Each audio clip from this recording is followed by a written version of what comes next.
नमस्कार, देशोन्नतीमध्ये मी ऐश्वर्या शिंदे आपलं स्वागत करते।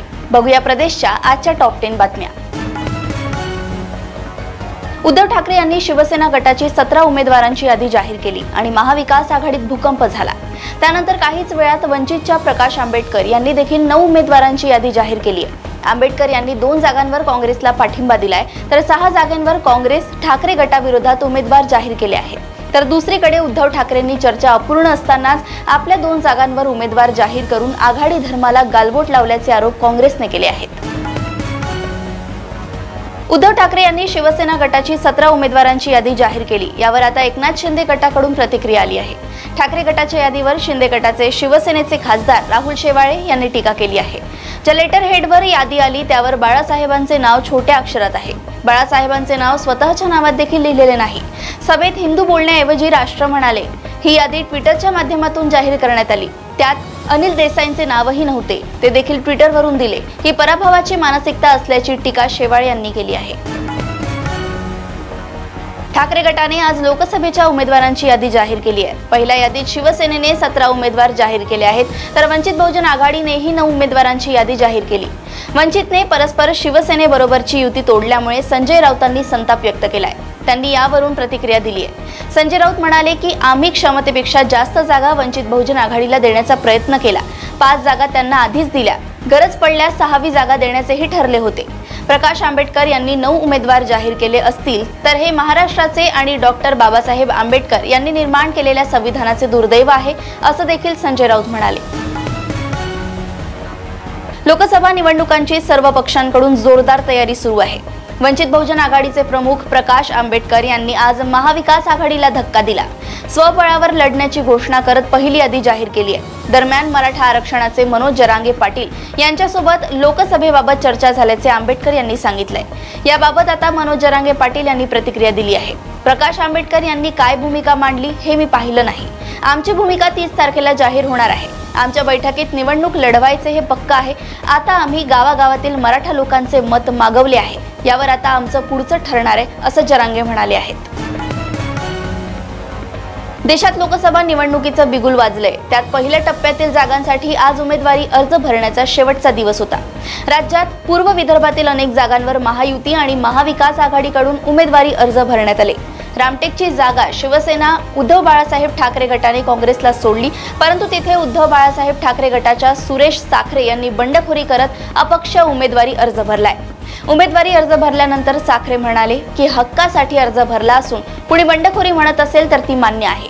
आमचे नेते उद्धव बाळासाहेब ठाकरे आहेत। आम्हाला वरून कुणी आदेश दिले नाही, वरिष्ठांनी संपर्क साधला नाही, त्यामुळे शिवसैनिकांच्या आग्रहाखातर ही उमेदवारी अर्ज दाखल केलाय, असं त्यांनी सांगितलंय। लोकसभा निवडणुकीचा बिगुल वाजलाय। सर्वच राजकीय पक्ष आपापले उमेदवार जाहीर करत आहेत। आज उद्धव ठाकरे गट शिवसेनेने 17 जागांवर आपले उमेदवार घोषित केले। यात संभाजीनगरच्या जागेचाही समावेश आहे। या जागेसाठी शिवसेनेचे चंद्रकांत खैरे आणि अंबादास दानवे हे 2 नेते उत्सुक आणि शर्यतीत होते।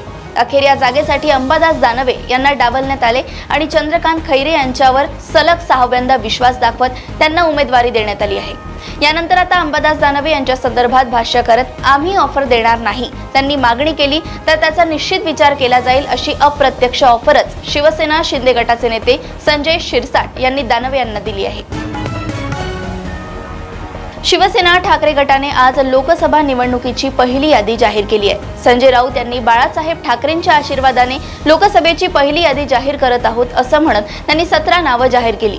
मुंबईतल्या 4 आणि महाराष्ट्रातल्या इतर 13 जागांची ही यादी आहे। सांगलीमध्ये डबल महाराष्ट्र केसरी चंद्रहार पाटील यांना उमेदवारी दिली आहे। मात्र हे सगळं असताना काँग्रेसने उद्धव ठाकरेंवर नाराजी व्यक्त केली आहे। संजय निरुपम यांनी खिचडी घोटाळा करणाऱ्या अमोल कीर्तीकरांचा प्रचार करणार नाही असं म्हटलंय, तर विजय वडेट्टीवार आणि बाळासाहेब थोरात यांनी उद्धव ठाकरेंना आघाडी धर्माची आठवण करून दिली आहे। शिवसेना उद्धव बाळासाहेब ठाकरे पक्षाने आज 17 जागांवरील आपल्या उमेदवारांच्या नावाची घोषणा केली। त्यामध्ये अमोल कीर्तीकरांचे नाव आहे। त्यांच्या उमेदवारीच्या घोषणेनंतर काही वेळातच ईडीच्या अधिकाऱ्यांनी त्यांच्या संपत्तीवर धाड टाकली। अमोल कीर्तीकर यांना सक्तवसुली संचालनालय म्हणजेच ईडीने नोटीस बजावली आहे।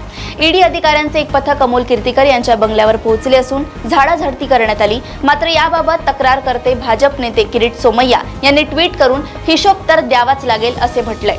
उद्धव ठाकरे सेना उमेदवार अमोल कीर्तीकरांच्या खात्यात खिचडी घोटाळ्याचे 1,65,00,000 आहेत असे म्हणत किरीट सोमय्या यांनी केलेल्या तक्रारीचा जुना स्क्रीनशॉट टाकलाय।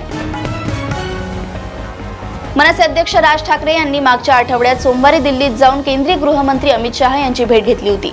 त्यानंतर महायुतीत मनसेच्या रूपाने नवा भिडू येणार का याच्या चर्चा रंगल्या होत्या। मात्र आता राज ठाकरे महायुतीत येणार हे स्पष्ट झालंय। यावर बाळा नांदगावकर यांनी महत्त्वाची माहिती दिली आहे। मनसेने 3 जागांचा प्रस्ताव महायुती समोर दिलाय। लोकसभेला मनसे 3 जागा लढवण्यास इच्छुक आहे असं महायुतीला राज ठाकरेंनी सांगितलं होतं। त्यावर चर्चा सुरू होती। आता आम्ही 3 जागा मागितल्या आहेत। यावर राज ठाकरे आणि भाजपात चर्चा सुरू आहे। त्या जागा नेमक्या कुठल्या आहेत हे राज ठाकरे सांगू शकतील। योग्य तो निर्णय पक्षप्रमुख म्हणजेच राज ठाकरे घेतील असं बाळा नांदगावकर यांनी स्पष्ट केलंय।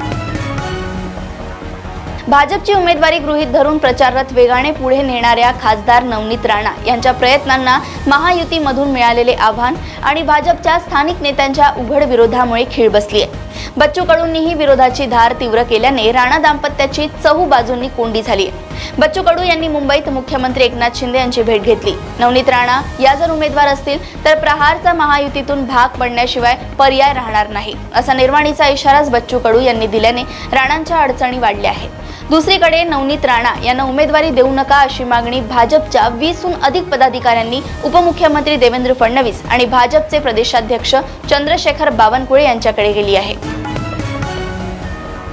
अशाच प्रदेशातील टॉप 10 बातम्या जाणून घेण्यासाठी बघत रहा देशोन्नती आणि अजूनही तुम्ही आमच्या चॅनलला लाईक आणि सबस्क्राइब केलं नसेल तर लगेच लाईक आणि सबस्क्राइब करा आणि बघत रहा देशोन्नती। नमस्कार। ठळक घडामोडींसाठी देशोन्नती न्यूज चॅनलला सबस्क्राइब करा आणि बेल आयकॉन प्रेस करा।